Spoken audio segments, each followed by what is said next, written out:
So, by the way, I'm really pleased to see you again, Yeah, it's good to see you again too. and that. Uh, so, your question was about now that we have covered the Four Noble or the Eightfold Noble Path in fair detail, including uh, um, basically, the way that the Buddha taught it was listen, O monks, and I will tell you about right unification of mind with its uh, features and requisites.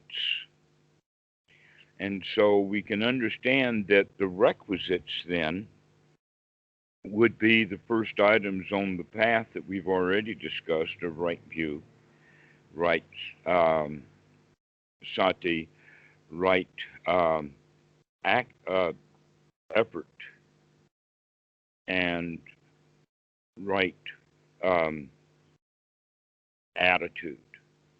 That the attitude bringing together the other skills brings about the unification of mind.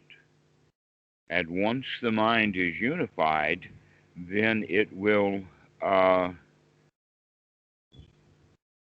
remain in a state so that it behaves well Mm. according to the way that the outside world would see it. But basically, it's not really behaving because it doesn't want anything. It's not chasing after. The unification of mind means that one is satisfied, Mm. and that when wants and desires come up, it's up to him to be mindful of that, to investigate it, and to figure out whether it should be wholesomely pursued or not. Whether or not it should be wholesomely pursued once you're in right unification of mind.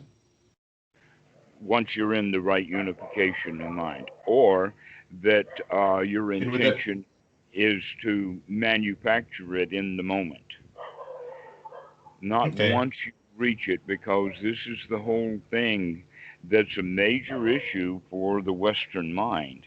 Is they always see things as event oriented and time oriented, and when the clock ticks or when that happens, then after that something is new.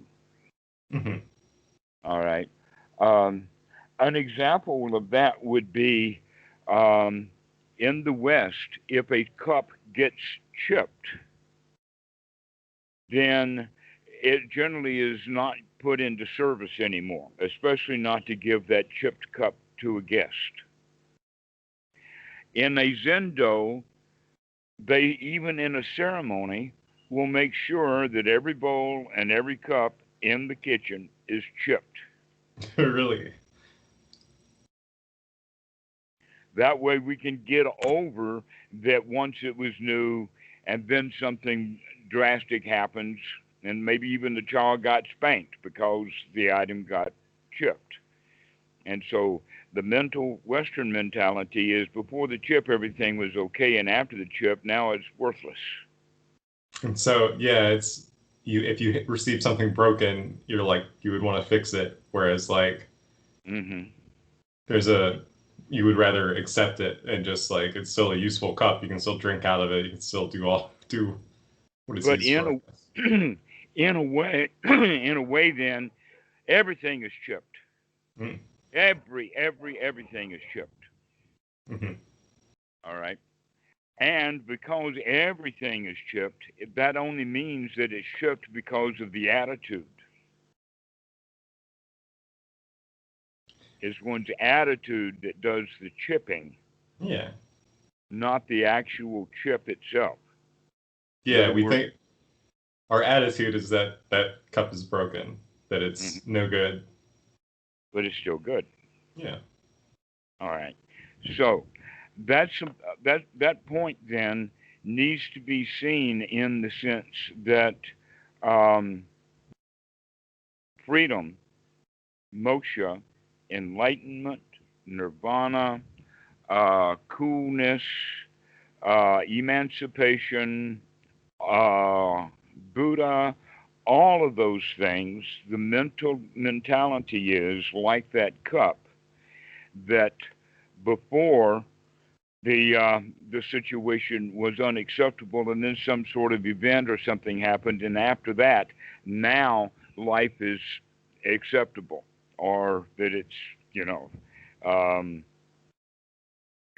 so it's either a big light switch, one or the other. In the past, no. Event, and then the future, yes. Or the other way is that in the past, yes, then the event happened, and then in the future, no.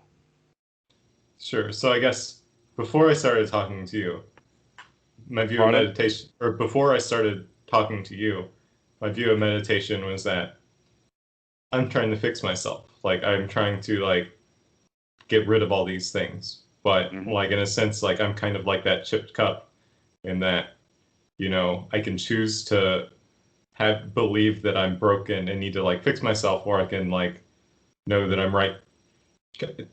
I have everything that I need to for the cessation of dukkha, or like dukkha. Uh, Hmm. I forgot the word. I'm tired. The I'm sorry. What is it? Dukkha Right. nibbana? No. Dukkha, dukkha, nirodha. Dukkha nirodha. Okay. Okay. So now imagine this. Let us say that you had a group of people sitting in a row, Yeah. and you passed that chipped cup to one person after the other, and they were able to hold that cup and inspect it for a little while, and then they passed it on. And every time it comes to a new person, they will bring up a new attitude about that cup. So one will say it's a good cup, the other one says, look at that beautiful chip, another one will say this is no good, it's got a chip in it, right? And so as the attitude changes, but the cup didn't change. Only the attitudes about it were changing as that cup went down the line, which means then the attitude can change in an instant. That, okay, and it can go back and forth. That in fact we do that. Sometimes we like something, sometimes we don't. Sometimes we change our attitude and it Yeah. goes back and forth. Right. That's Yeah. what we're getting at here. All right. So if your attitude goes back and forth, and the attitude is one of the key ingredients for the unification of mind, then that means that one can pass in and out of unification of mind. Right. One can, in fact, pass in and out based upon their practice in wholesome and then later unwholesome thoughts, and then later again wholesome thoughts, and then later again unwholesome thoughts. Yeah. That makes sense. All right. In that regard, the event of the cup getting broken is irrelevant. But it It's all irrelevant. has Yeah. to, because it all has to do with the attitude of the person holding the cup. Yeah. It's how that Or as they person is say, looking at it. right, beauty is in the eye of the beholder. Because that person could look at it and say, "This is a beautiful cup. It's perfect," and be completely happy with it. In the Zendo, that chipped cup is perfect. Yeah. Okay, and so this is an important quality to to begin to take the calendar out of our life and put here now into it. In other words, you're not going to be free from suffering someday when something happens, but you can be free from suffering right now. Because it's the way we look at Hmm. whatever events pop up in our life. It's the attitude we have towards it. It's not Yes, the event itself. exactly. Exactly so. And Hmm. so it has to do with the fact that as you become mindful of your attitude about things, you will be able to gradually change your attitude from the cup is chipped, it's not broken, into what a nice Zen cup. Hmm. And you keep coming back to that wholesome state of, yeah, this cup's still usable. Yeah, I'm okay. Yeah, everything is all right. Okay, yeah. So we're like you said, we can go in and out of unification of mind, but it's all about going back and saying like this cup is beautiful. That is okay. Okay. Hmm. Oh. And so the Buddha talked about that in the Sutta number 19. The name of the sutta is Two Kinds of Thought.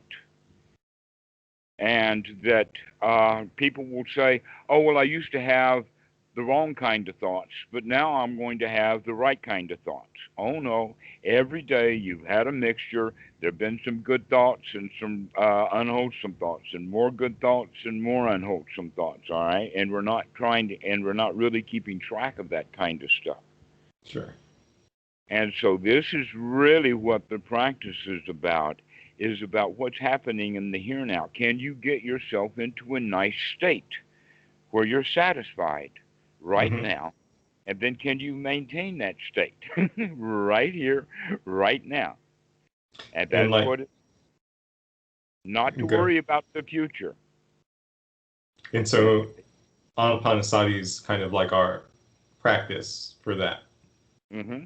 That's the practice. The practice is to be here now. Mm. And so all of this stuff that is associated with anapanasati, including the four foundations of mindfulness, the body, the feelings, the mind states, and the mind objects, are all about what the mind and the body and the feelings and the mind objects and mind states are doing right now. Mm-hmm. Not how good the mind is going to be after the meditation is over, but rather what's happening right now. Um, and so this is the basic difference between Western meditation, even the Christian kind of meditation.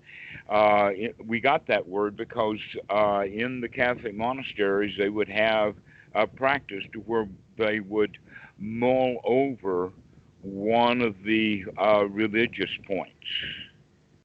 Okay, But like yeah, like the existence of the Trinity, or the mercy of God, or the mercy of the Mary, or what is a virgin birth or resurrection. These are concepts that they mull over to where the kind of concepts, yeah, we've got concepts that we're going to mull over, but we're going to apply that mull over right here, right now. We're going to mull over the first noble truth. Is this suffering right here, right now? If there is suffering, wonderful. Ha ha, third noble truth. If there is not, then we can look into the cause of suffering. What is the cause of this suffering? The second noble truth is, in fact, um, one's own um, ignorance, one's own wanting things that we don't have, and one's own trying to get rid of something that we don't want to put up with. Okay? And that when wanting something that we don't have gets really big, then we can say that someone is greedy. And that when we want to get rid of something, and basically it's in the inside, like hate is kind of different than anger, because anger is generally fear that's arising in the present moment, to where hate is like old anger.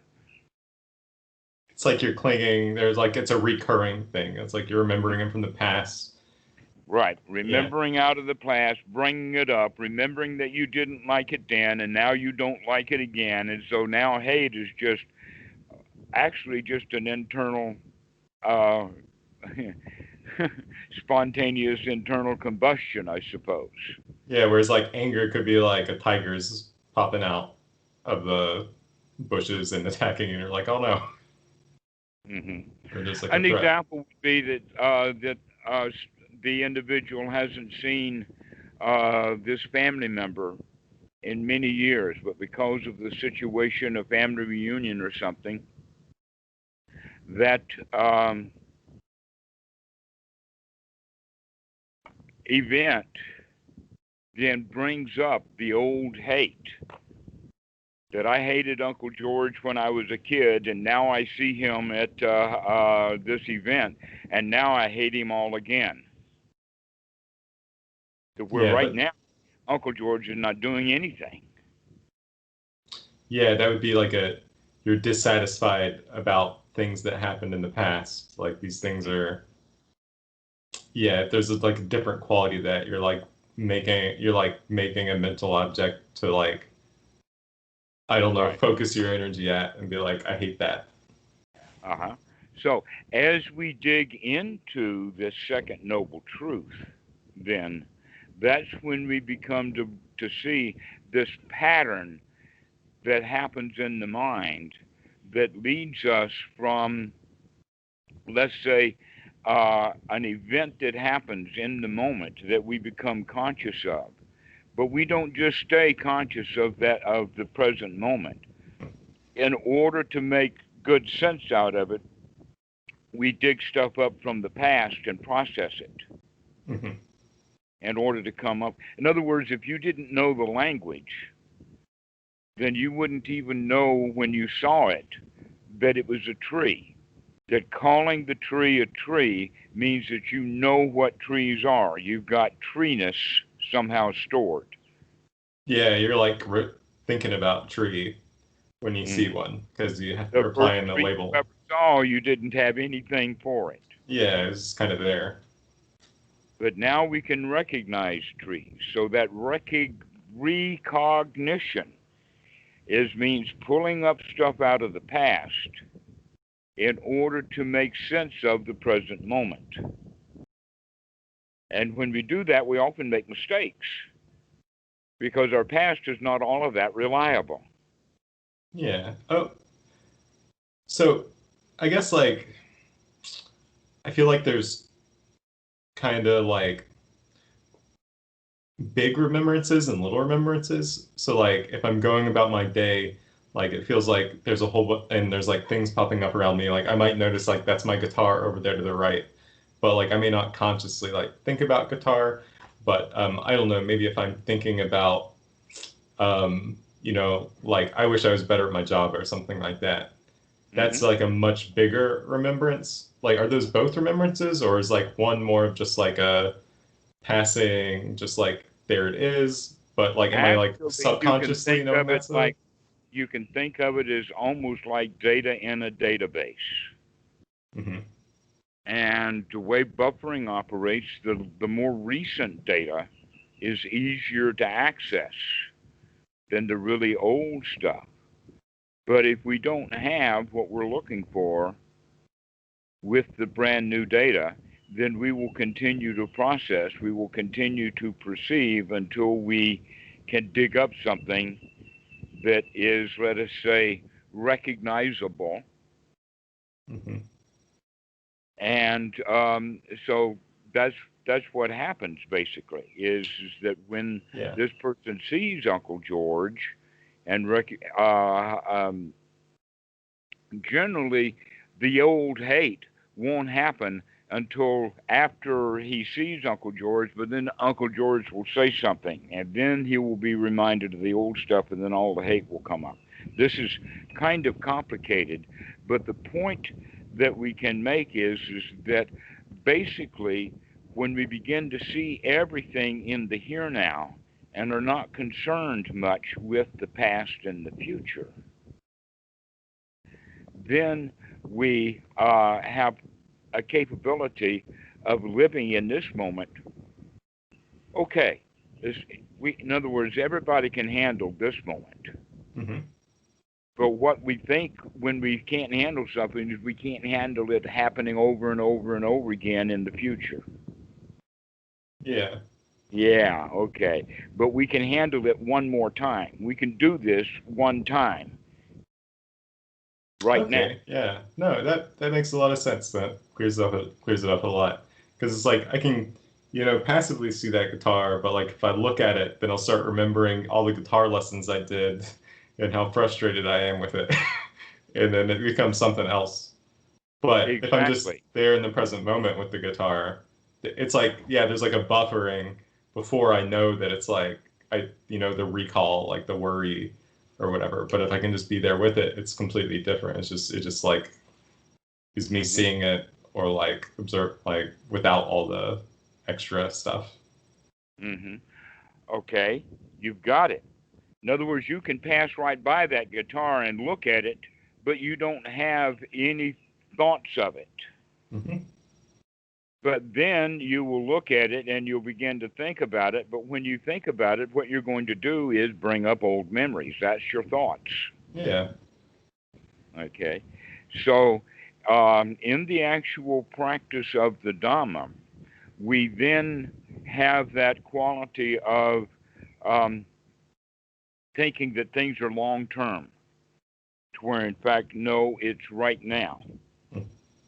And that the better we get at coming back to the here now, into the present moment, and develop the skills of being in the present moment, then there is going to be real progress.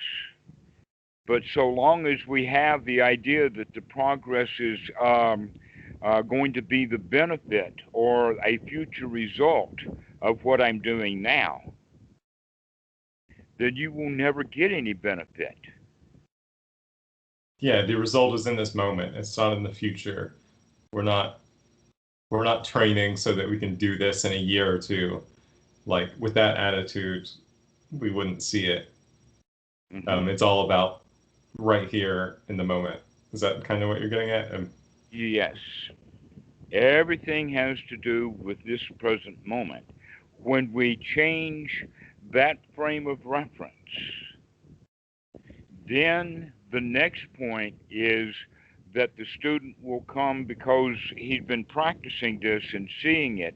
He becomes to understand that, hey, in this moment, it doesn't matter how clouded the mind is with events or whatever, that the mind in this moment can be cleaned out and I can come back to a state of peace. So let's imagine that something big event happened. Let's say a relative in the family has died. And generally, when someone in the family has died, the whole family is in turmoil, and they tend to turn on each other, not for love and support, but finger pointing. Mm. Okay, but the point that I'm making is that for each individual person in that family, that whenever they think about the person who has died, it almost always brings up and evokes bad feelings, Mm-hmm. either sadness for the loss or anger at Uncle Billy because he didn't do the right thing once, or he didn't tell you when Granny was sick, or something like that. And so there's either going to be wanting, I want something from it that I don't get, or I want to try to push something away. What do I want? I want Granny to not be dead. All Mm-hmm. right. Okay, so how do I handle that? Is by telling everyone that Uncle George did it. Oh yeah. Okay. And so we want to push away Uncle George because of the feelings, but you can see that there's ignorance mixed in with that Mm-hmm. because really it's all about old feelings. It's Yeah, actually exactly. quite possible that the the guy, let's say that we're talking about now, hasn't seen Granny in 25 years because of circumstances, and then Granny dies, and now he feels bad. Why? He lost her 25 years ago. He didn't lose her now, but the thoughts come up now. Yeah, the thoughts start working. You're like, you Hmm. start saying like, this moment right now is not what it should be. You say it should be this other way, and Uh-huh. then you feel bad. And so over a few days, every time that grandma comes to mind, every that person or everybody in the family feels bad every time that Granny comes to mind. Mhm. Ah, but one of them happens to know Anapanasati. And so he recognizes every time that the thought of Granny comes up, I can take a deep breath. I can recognize that everything is okay, that anicca Anicca Vata Sankhara. Everything that arises passes away. I haven't seen Granny in 25 years. Why am I feeling bad now? Okay, so we can basically talk our way out of the bad feelings Yeah. once we recognize that in this moment. Yeah, I had a particularly bad week this week, and I was really torn up Friday, went to bed torn up, woke up Saturday, and eventually decided to sit down and practice or like Anapanasati, and it was like, wow, like I can change the way I look, and I had a good Friday, or I had a good Saturday evening. Like, I mean, Right. yeah, like it's you can, and it wasn't about like, yeah, it was about going back to the present moment. It's like, what's here right now? It's not like, what am I thinking about in the future or past? Like you can see it, you can like feel the things popping up, like your memories and whatnot, and the discomfort that those bring, and you can weed through that and see what's here now. Mm-hmm. So we can, when thoughts of the uh, granny, thoughts of death, thoughts of something bad has happened, and we can recognize there's nothing new about it right now. So why should I sit and burn and spend my mind over it? Mm-hmm. So we come to the conclusion that this is not a thought worth having. This is an unwholesome thought. Yes. Yeah, I see. Yeah, I see what you mean. Because it's painful. Yeah. It's unwholesome because it's painful. We're sitting there hurting ourselves by continuing every time Granny comes up. So basically, and I'll get to this, this is very interesting. In this regard, there are no Christians at funerals. Yeah, because I mean they should be happy that that person Everybody is should like, be happy. I mean, the whole Christian thing is everybody's going to be happy, but no, someone is going to be in grief. And because of sympathetic vibrations and because of the traditions that you're supposed to feel bad at a funeral, everybody does. mm, All right, everybody. The only person who does not feel bad is the undertaker. yeah, So we have to recognize that each individual person, through that whole process, at any particular time, could wake up and say, "Wait a minute, I don't have to think about Granny right now. I can sit here and be at peace. This is not the time for the funeral. I don't have to be in my own funeral.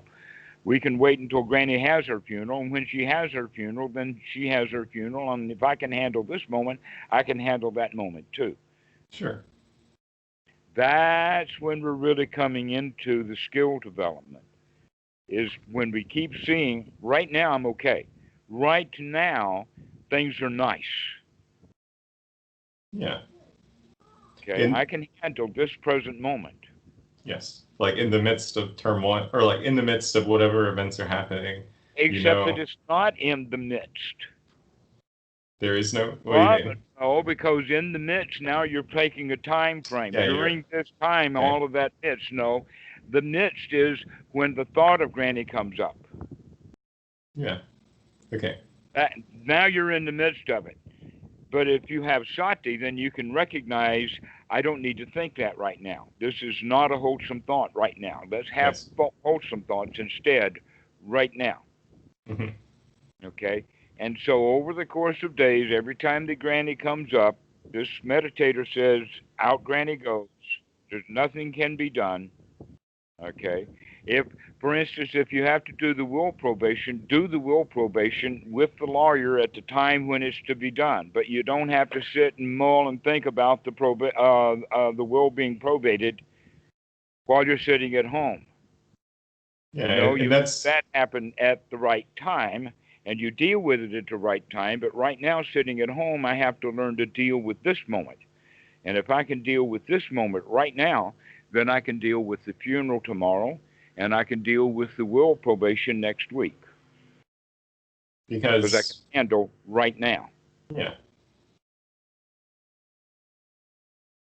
Yeah, so yeah, I mean I see that. I see what you mean. If you can Okay. handle the present moment, if you can then you can just keep doing that. You can just keep returning in the present Yeah, moment. now you're getting it right. Yeah.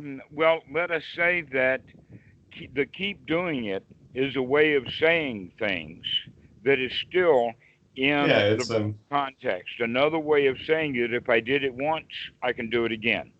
And if I did it again, I can do it again. yeah, I guess like saying like I can always come back to the present moment If I can remember, if I can remember. I can remember to come back to this present moment, Hmm. in this moment. It's got nothing to do with an always. Always. Okay. There's no time frame. It's like We I begin to can. take our time frame Yeah, out I of guess I'm the still. equation Yeah, you're saying like I can come back to the present moment right now, right now. I can come back to the present moment right now. right now. I Hmm. can feel good right now. I can take a deep breath right now. I can gladden the mind right now. I can throw unwholesome thoughts out of the mind right now, and I can have wholesome thoughts right now. Now, I can is an attitude Hmm. because everyone else's attitude that has the time frame on it is that, oh, this moment is difficult and I know I'm going to have a lot of this kind of moment, therefore poor me. Yeah, I can. Yeah, knowing that or like being like I can come back to the present moment right now. That's an attitude, and that makes it possible. And that makes it possible. Yeah, I see that. Yes, I agree. Okay, that's the amazing thing. That's the important thing, Yeah, if I because think I can't do it, then it doesn't. I can't. But if I think yeah, I can, then exactly. it And I'm works getting somehow. around now to talk to you about the very first step on the noble path. Right view. No, those are skills. No, we're talking about, actually, I'm talking about knowledge. And there Knowledge. are 7 knowledges that lead to the state of sotapan. Mm. And right now we're talking about the first knowledge that is super mundane, it is noble, it's a factor of the path, and it is not held by ordinary people. Mm. Ordinary people who go to church or are in politics or have jobs and are out there in the world, they do not have a noble attitude. All Hmm. right. What is this first knowledge? This first noble point is that when these hindrances come, no matter how often they come or what intensity they come, I can deal with them. And the way that the sutta states it is that no matter uh, how the mind is obstructed, it can be cleared out so Hmm. that we can come to this present moment to see things as they actually are in this present moment. That's the first knowledge. That's important. Well, when I run across that, it's almost like everything began to fall together. This is what the path is all about. And that's that first knowledge, which is in fact the attitude. That's the first thing that is really putting someone in position of being noble. Okay, so first knowledge is that when um, when something arises, like I can come back to the present moment and pluck it out. No matter That I what, no matter what. Okay. no matter what is happening in this present moment, I can handle it. I can throw that obstruction out of the mind and bring myself to a happy, contented state. So if I am unhappy, if I well, okay, yeah, like if I am distressed, then I can come back to the present moment right now, Right now, and take a then deep yes. breath right now. Relax right now. And if there's any tension that has been built up in the body, for instance, when a family member dies or when there's any tension like that, then over a period of hours or a couple of days or so, there is going to be a slow leakage of chemicals into the body. Hmm. Okay, and that the chemicals are normally associated with cortisol and adrenaline, which are stress hormones, right? And they're stress hormones not because they're excreted in order to deal with stress. They're stress hormones because they're the ones that cause the stress. They cause the stress, not because the stress Because the causes them. adrenaline is pumped into the body for the fight or flight. Okay, so yeah, like our This brain's is working, like very, we're very old. recalling things, we're like seeing things, and that causes these hormones to be pumped out, and then that causes the feelings of stress. Huh? Okay. So every time the thought of Granny die comes up, every time the thought of Uncle George comes to the funeral, every time that thought comes up, a little bit of chemical reaction happens in the body, and sometimes that stuff builds up. But the meditator is going to catch that. He's Mm-hmm. going to check it out and says, "Oh, I do feel tension in the body, and I know where it comes from. It's because of this funeral." Mm-hmm. And so he can take a deep breath and come back to the present moment. Oh, it feels good again to be back in the state of satisfaction. And so Yeah. we can begin to breathe out the anxieties because we put the mind in a wholesome state. It's going to stop all of that leaking of those uh, uh, neural chemicals that go into the body. Yeah. Okay. So, first knowledge, I can come back to the present moment right now. Hmm. And so that's it, right? Always keep coming back to the present moment, or not always. Forget that. Sorry, wrong word. Whenever you remember, whenever you think of it, to come So, back to the present moment, you can. And so that's my the job is remembering that first right knowledge. sati to wake Yes. up, Sadi, to wake up. Yes. keep looking, to keep examining. And when you do, then you can do something about it to get yourself into a state of homeostasis or into a state of delight or into a state of sukha right in this present moment.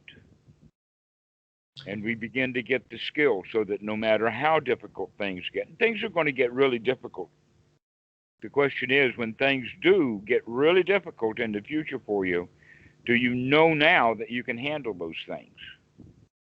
Mm-hmm. Yeah. All right. Yeah. So you keep that up. That's the right attitude. It doesn't matter what happens. I can So, handle. I could get deported. I can handle that. I can get shot. I can handle that. And when it comes time to take the last breath, because I can't take another one, I can handle that too. yeah. Yeah. So you can be in the present moment, like if you get shot or like during whatever. Yeah, I mean, I don't know, apply a time scale. Getting arrested. Right. That's a big one for many Yeah, people. wasn't there a Sutta? Well, Ajahn Brahm was describing a Sutta where the Buddha was like, even if you're getting tortured by somebody, then you should like love them and like, I don't know, be in the moment or like be Hmm. there, be right there, no hatred, no greed or anything like that. Don't wish them poorly. Um, And even all we then, have to do to wake up. You yeah, do not have to be an advanced master sitting on a hilltop in order to do that. yeah, Anyone can make up their mind. You cannot get to me even if you torture me. okay, All right. Some people have that kind of attitude, a can do, a militaristic. Um, in fact, I would. One of the jokes that I tell is about Goenka's strong determination sitting, where people sit for long periods of time, allow bodily sensations to arise to the point of pain. mm-hmm. That sitting for an hour or two without moving and the legs go to sleep, aches and pains will come up, and that the meditator, with his strong determination, I can handle this. If he comes out of that state, then he knows that he can handle things because he has actually handled physical pain before. A lot of people are afraid of physical pain because the last time that they were in pain, they couldn't handle it. And so they have the attitude, I can't handle it again, just like I couldn't handle it last time. Yeah.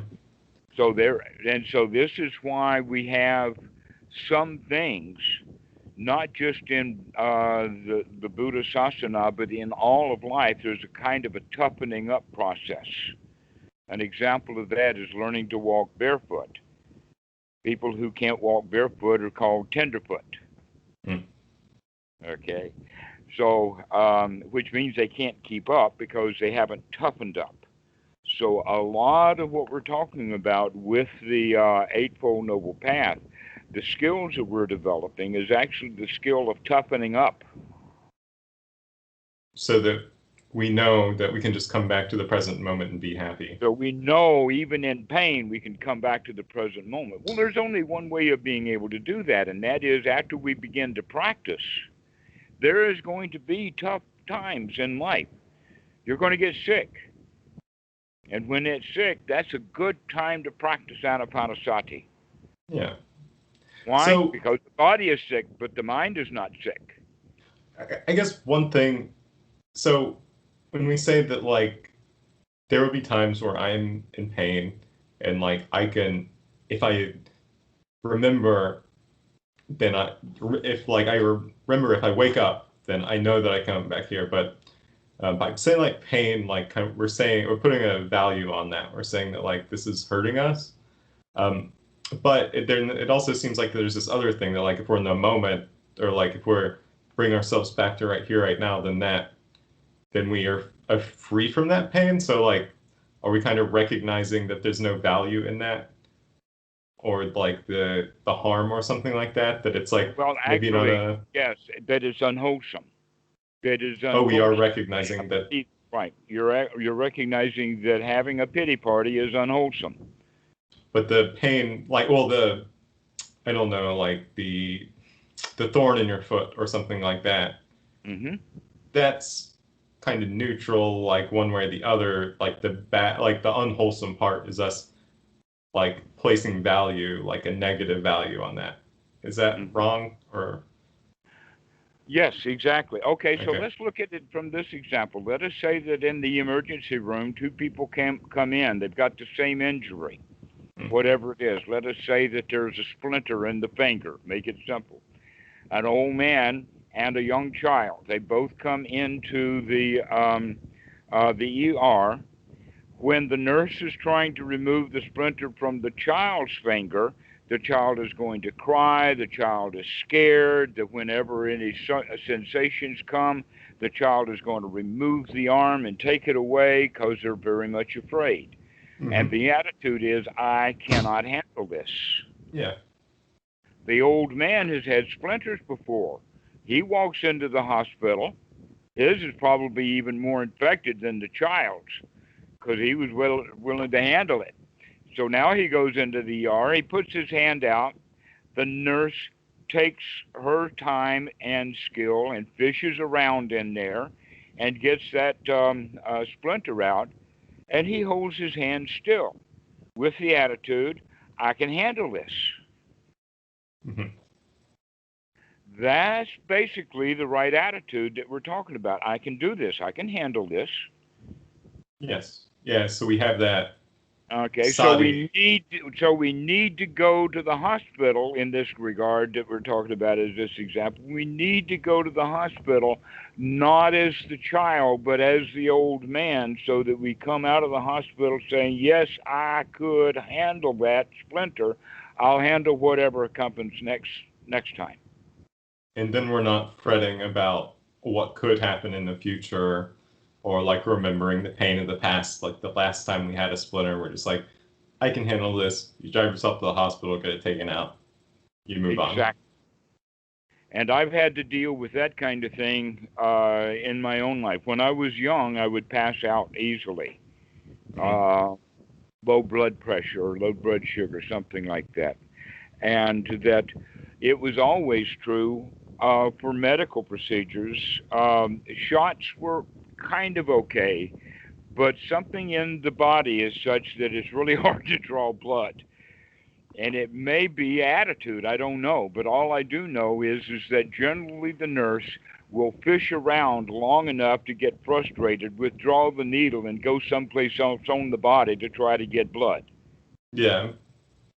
Okay, and they try all the regular places. I've even had them try to get it out of my ankle Oh God, that sounds awful. because out of the elbow and out of the wrist and all of that, and they're just digging in there. Okay, so when all of that happened, it was great pain. Mm.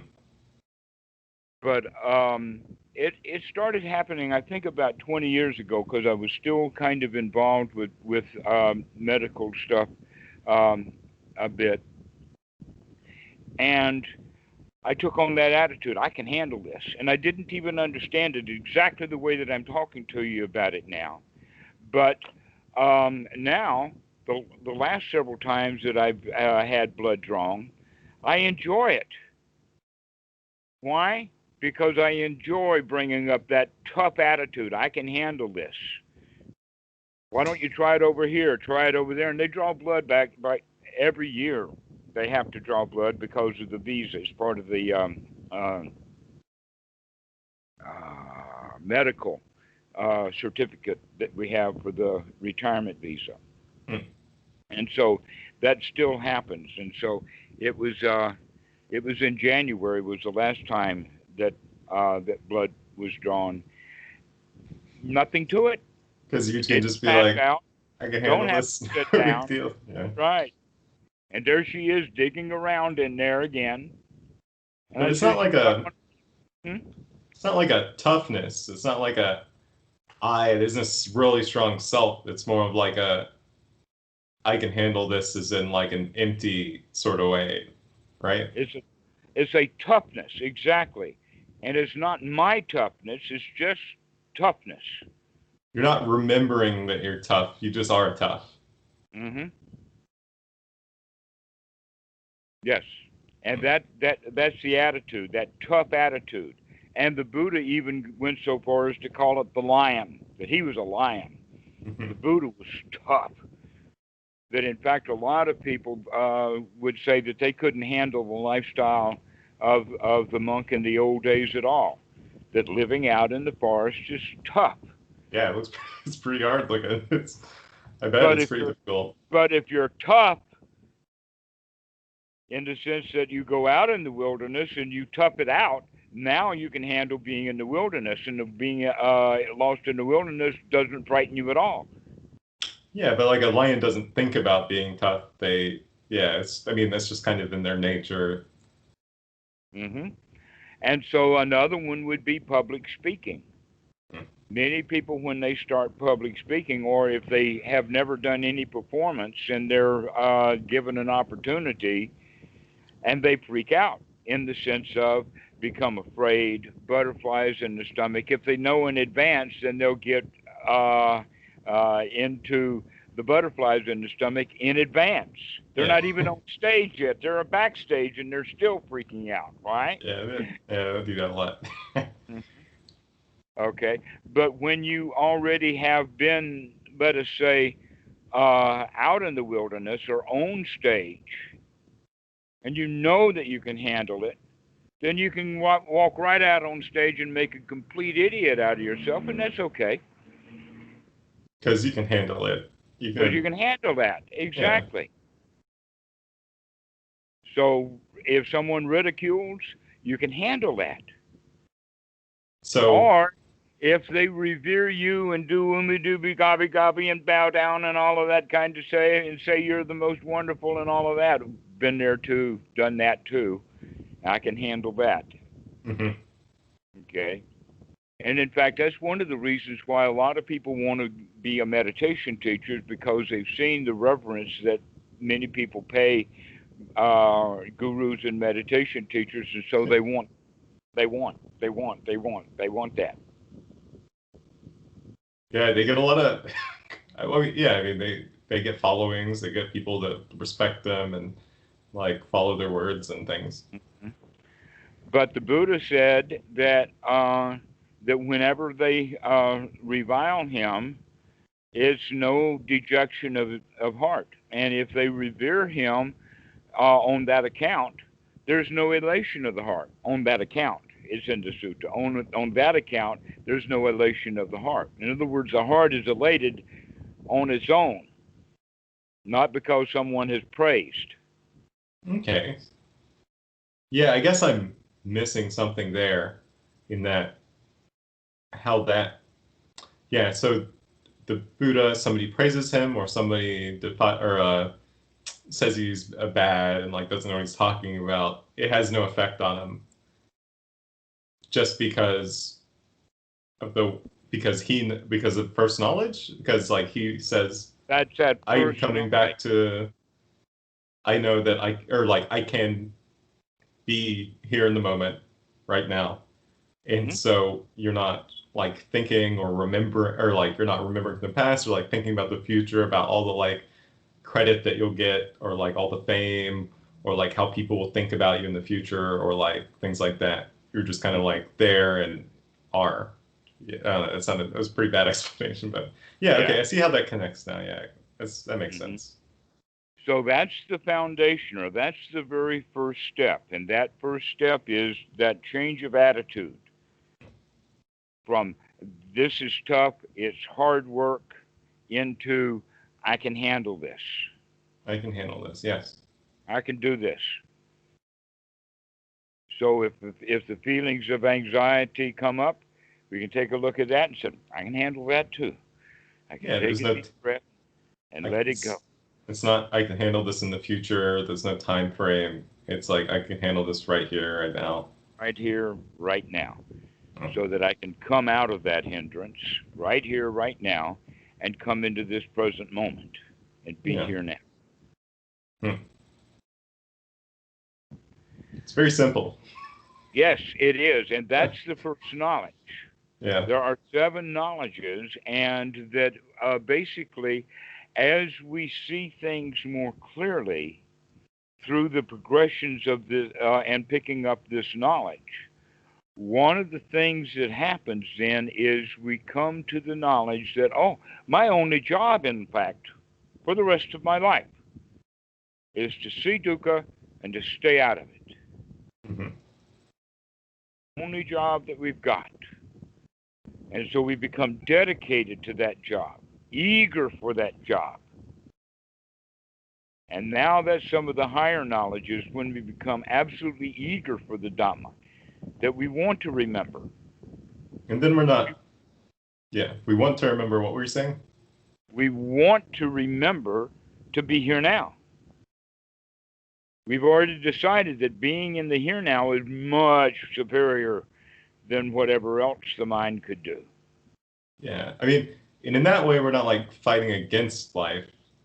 We're not like scheming or like thinking about what we can do to like, I don't know, get that dream job in the future. We're just know that we can be right here, right now. Right here, right now. This is And good that, enough. yeah, that is good enough. Yeah. Yeah, I mean that's wonderful. It makes sense. I mean, Yes, that's the whole point, is it really does make sense that this is the whole point. And yet, taking us out of the frame of reference of time in the past and time into the future, or let us say that when in that frame of reference or in that way of looking, the present is in the linguistic system they would call it the present perfect tense, in the sense of the present that is always present. When we say now, we're talking about the big now, in a way of uh, Johnny's an asshole, right? What do I mean by that is that he's an asshole now, but that now is really big. It's a big, big now. He was an asshole in the first part of the now. He's an asshole in the middle part of the now, and he's going to be asshole into the future part of the now. You see what I'm talking about? So there's that kind of a big now that's got a lot of uh, that to it, to where really what we're talking about, no, is not a big now, but only the little one that we're having right now.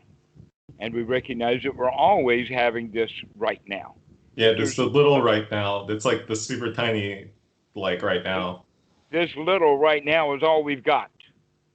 Yeah. Yeah, and so like I don't know, hopefully this isn't too big of a stretch, but like when I was really distraught Friday night, there was a really intense feeling of self. Like, the walls were very close, like it felt like it was really in my body, like Hmm. um it was is like, but it was in the past, it was in the future, it was thinking about, you know, how, like, I mean, yeah, there's just like a lot of, it wasn't right here right now, I guess is what I'm saying, and that feeling's really different. And it seems like when I'm right here right now, that like sense of self is a little bit less, or like when I'm closer to the here now, like it's not as, I don't know, when I'm not, like, I don't feel as distressed. Like when I feel distressed, it's like there's a really clear sense of like me versus everybody else, like plotting and things like that. Does that make sense, or is that kind of off base? Um, it we always have to bring it back to the question of, is it wholesome or not? So I would turn that question I mean, it back. was not Now, wholesome. it's not okay. Okay, so I see what you mean. So yeah, it was like not wholesome. I was distraught.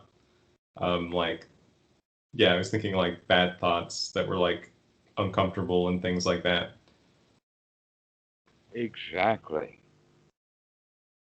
But you see, let us put it this way: the present moment doesn't hold any grudges. Yeah. That if we're going to have old likes and old dislikes and old grudges, they have to come out of the old memory bank, because right here, right now, everything is okay. Okay. And so, yeah, that makes sense. Like, especially if you take it really far, I guess. We only make it this moment problematic by bringing the past into it. But that's the way the mind works. We have to use the past in order to make sense out of the present moment.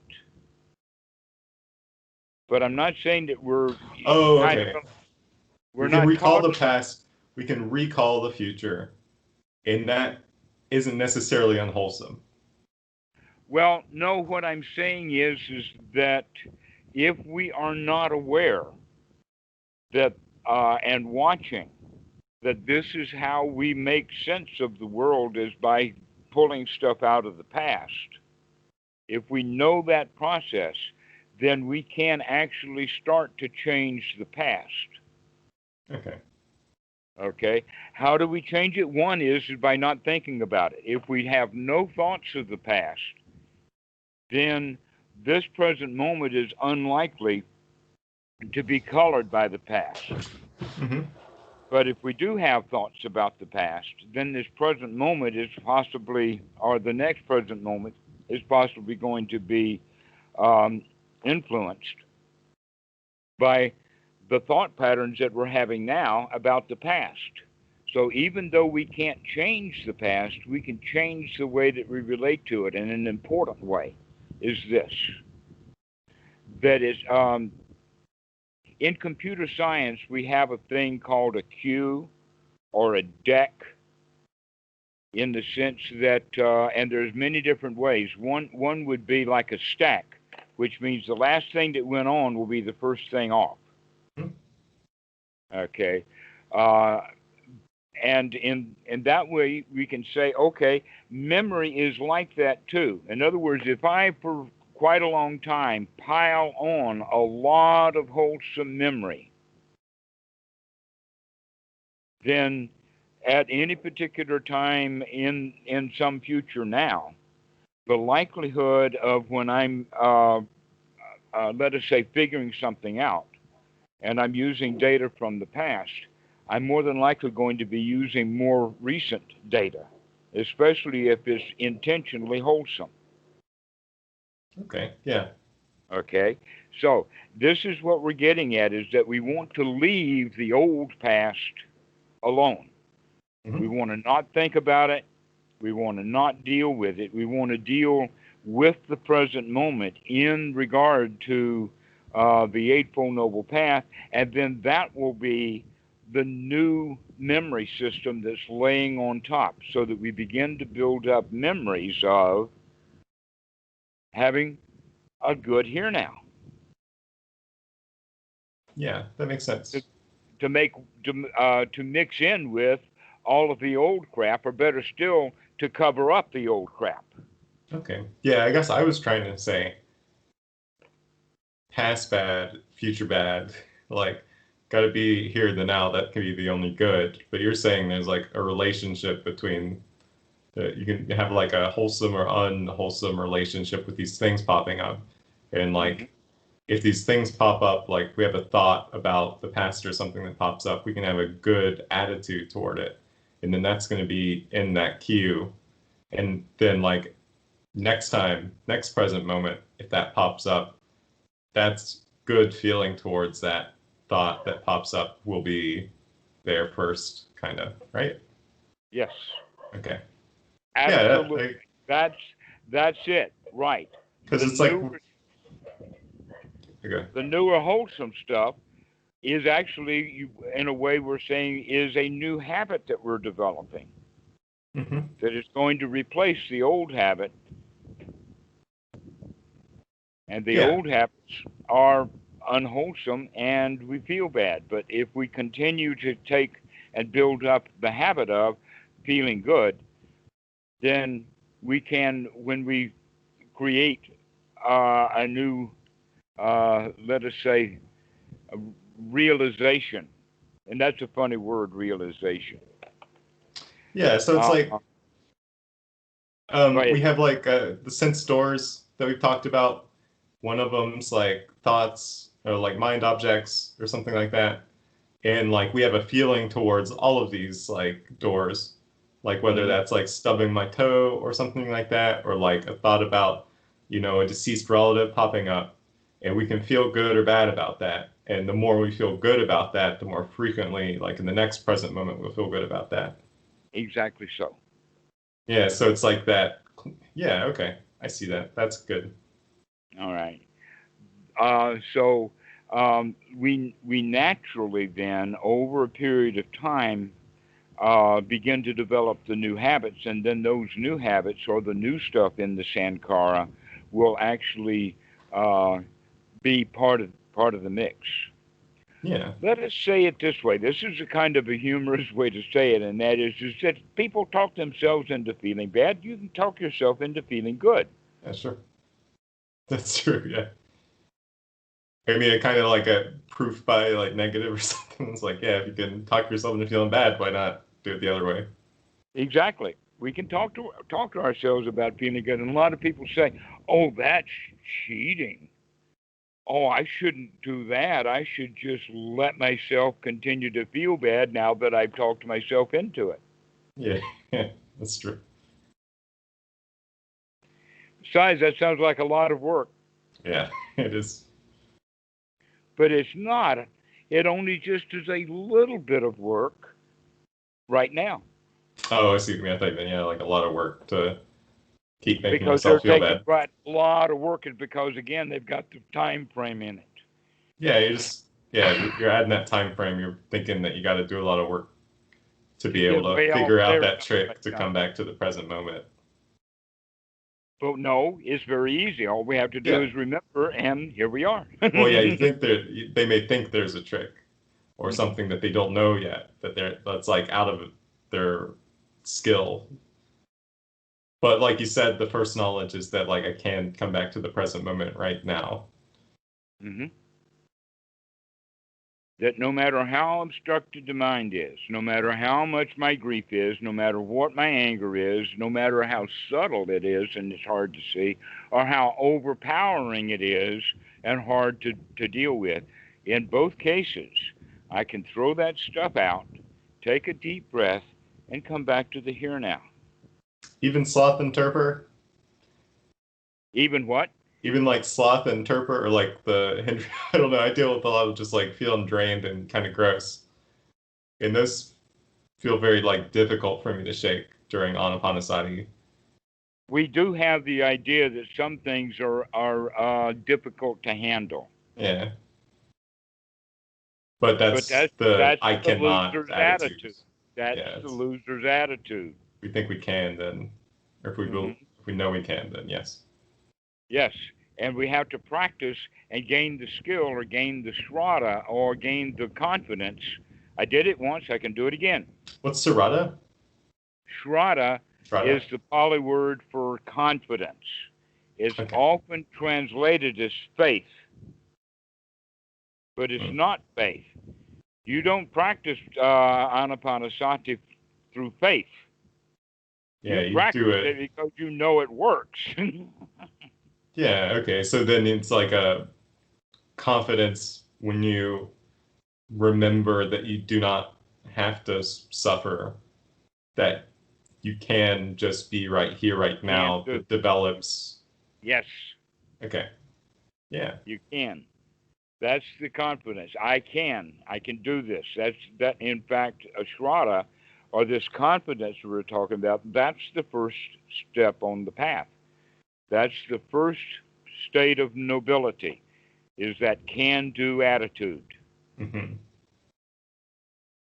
And so that's basically the path. And we'll talk about more of the path. And when I'm talking about the word path, I've really got to make sure everybody understands. We're not talking about the word path the way the word is used in English. That was a wrong translation. A better word to do would be method, the Eightfold Noble Method.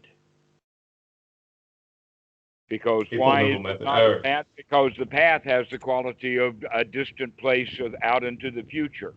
Hmm. You got to follow the path, and the path is going to lead you someplace. There's no path leading anywhere. The method is the method of handling this moment. These are you just saying they're kind of like realizations? Or you said it's the first step on the path? Is There is building no that path. confidence? That's no. What I'm saying is there is really no path. That this stepping Oh, and this okay. path stuff is There's no concept of metaphor. time. Hmm. Is that what you're saying? It's There not is like no path. a 10-step like 1 year program. It's like the first step you take. Well, dang, even then you have time in it, but it's like a method. It's not like there's no like element of time. It's just like kind of the first thing that you go through. Exactly. Okay, so we can look at that method in the sense that the method has constituent components. And when you have all the constituent components together, then you've got it going. You've got the Hmm. method. Okay, it's not a matter of getting this and going then to the next one and getting that and then going to the next one and getting that and then going to the next one and getting that. Because in that regard, with a path, if you've got this one, you go to there, you've already left that one. This is much more the quality of gathering the factors together. And I'll use the example of an oil paint artist. Hmm. Okay? He doesn't, it's got nothing to do with even the time or the sequence, but we do know that he's got a list of items that he has to have. He's got to have a canvas that is got boards on it so that it can be used as a canvas.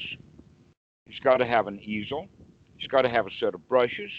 He's got to have what is that thing that the artist has that they put their thumb in the hole to hold it, and it's a platter so that they can mix paints and paint. Yeah. Okay, all right. So the paint and the holding the paint, and then the last thing that the artist needs is an idea of what he's going to paint. Hmm. When we have all of those things together, now painting can be done. Hmm. And it didn't matter which order those the ingredients were brought together. Oh, okay. So it's not like you need this thing first. You just have Well, to in have our all four of them right, okay, so in case of the artist, for probably unified. the first thing he needs is the idea that he wants to paint something. Yeah. Otherwise, he's not going to go out and get all of the ingredients together to do the painting unless he's got an idea that he wants to paint something. So that's the only thing that comes first. That's also with sati. Sati comes first. But this is just a method to be in the present moment. Okay. Yeah. Just like the artist equipment that we're talking about is all of the method and the ingredients he needs to do art in this moment. Okay. But when we think the path, then we're talking about like a path to success. How did you become a famous artist?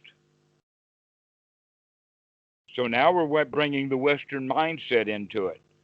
Okay, so you're saying like, okay, there's the things that we want, there's these factors for unified mind, and we gather those, like we need those to be able to like have a unified mind, and that would be like what, right view, right sati, right effort, and right attitude. And so the first one you're saying would be I can. That's the like right view. Well, the right view in this case would be stuck on order. Maybe I can. The right view would be maybe I can. Perhaps we could try something, or in other words, your right view. It's like I'm not stuck here. Right view before you ever called me. Yeah. Okay. The right view of I might be able to get out of this suffering. Or I might be able to figure out what's going on. That's the beginning of the right view. And then with right effort and right sati together will bring about the right attitude that, yes, I can do it. Okay, that's the first thing that you're talking about that you need for in the eightfold. Okay, I guess like what was that the first thing up that you were saying? I guess that's just where I got lost. The first thing is to remember. Remember that you can. Well, it depends upon, in that particular instance, what sati is, okay? So in that regard, the sati would be the wake-up to do the investigation. Yes. Okay. Okay. All right. So you did enough originally of an investigation to recognize we need to do something about this. Maybe meditation's the answer. Okay, so that's the budding of the right view. All right. But then when we start practicing the sati, right view comes back into play in the sense of when we wake up, we look. You've heard the expression, wake up and smell the coffee? Yeah. Okay, the waking up is the sati, smelling the coffee is right view. Samadhi, to look. Okay, does that help that? All right. Yes, so, sorry. But we already had the right view that we want sati, we want to wake up. So the basic foundation is the right view that it's time to do something. Gotcha. Okay. And then sati comes up because of right view. And now sati and right view work together to do the investigation. And that does take some effort. So in fact, the sutta talks about how sati, right view, and right effort work together to run and circle around each other to bring about the fourth ingredient of right attitude. And then all four of them work together as a team. Yes. Okay. Running and circling around one another, the right attitude. Okay, so that attitude then, that right attitude is then referenced into the component of piti in the Pali language and sukha. I can do this. Okay, there's a great deal of satisfaction and success built into it. Yeah. Okay, so that feeling of success, I can do this. I know I can do it. That's the kind of piti that comes up. And that this is a necessary ingredient for being in that pleasant state in the here now, is that can-do attitude that is based, that you could say that, okay, the attitude itself is purely mental, but it actually brings up a feeling.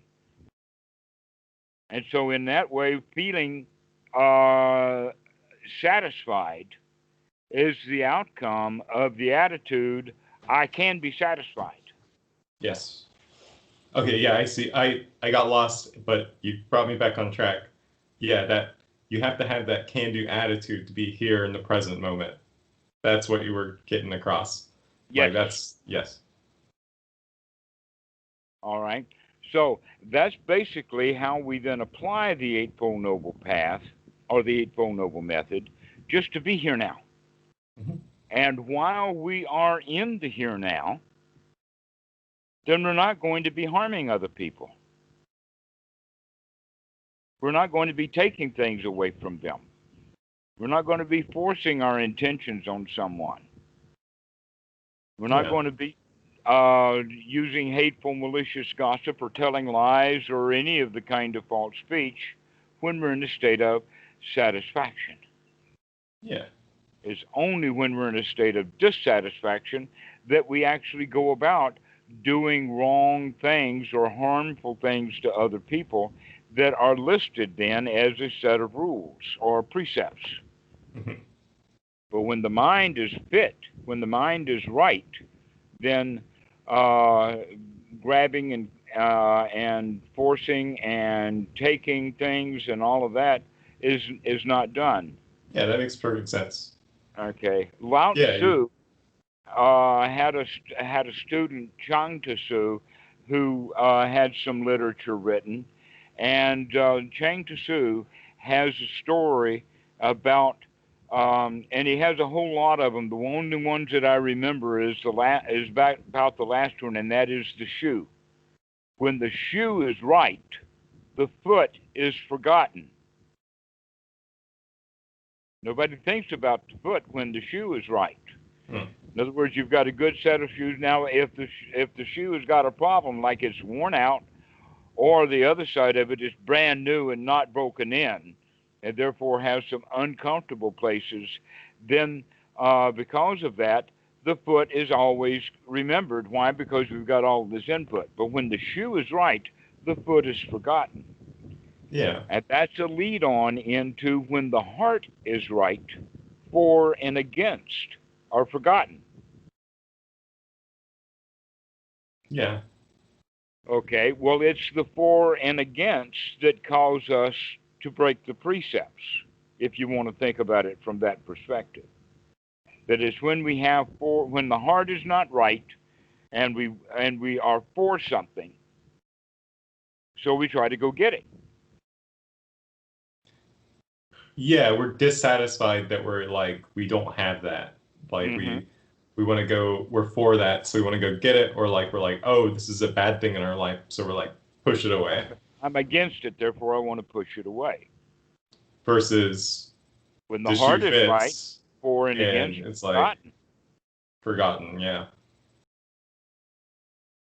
And so Hmm. that means that when the mind is organized or when the mind is unified, then the behavior is going to be noble.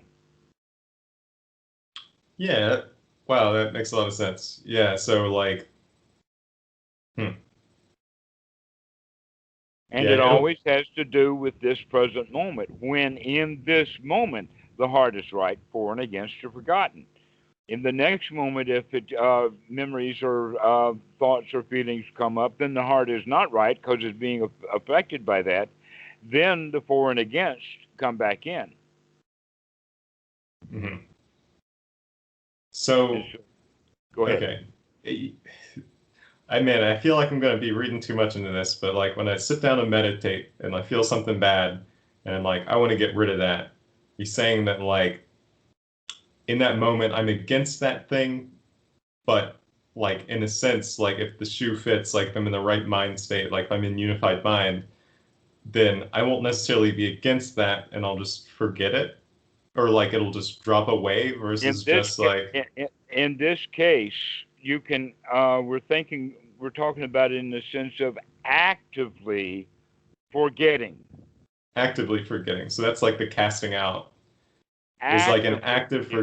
forgetting. It's not like a beating up or being like, I hate you, like get out of here. It's like an active forgetting, kind of very like. I not forget about it. for. I don't have to think about that. Wow. Okay, that clears up. That makes sense. Thank you. Yeah. Okay. Yeah. Cool. Yeah. That's one's right effort. One's right effort is to actively forget about whatever it was that we were. Um, We notice something and we say, "Aha, Mara," and then we actively forget. hmm Out you go, Myra. Out you go, Mara. But it's like a forgetting. It's not like a beating up or like a yeah, something like that. Okay. hmm Yeah. Excellent, excellent. So that's the way for you to practice is to just keep Awesome. coming back every time you remember this moment is good. This is good. Yeah, I'll try to. I'll keep remembering. I'll keep remembering that I can come back to the present moment right hmm now Okay. and apply the things that we've been talking about. That'll be a lot of fun this week. Man, Excellent. my meditations have been so wonderful lately. They've been very pleasant. So thank you very much. And Okay. yeah, Well, next time when you call, we'll go into more of these seven knowledges. wonderful. Thank you so much. Have a good day. Okay. Am I See allowed you. to do? Am I allowed to do that? Or am I You're allowed to? supposed to. The question is, Oh, sorry. should I? The answer is, you bet. I do it. I I was like gonna it. say thank you. Okay. Bye. See Have a you. good Bye evening. bye.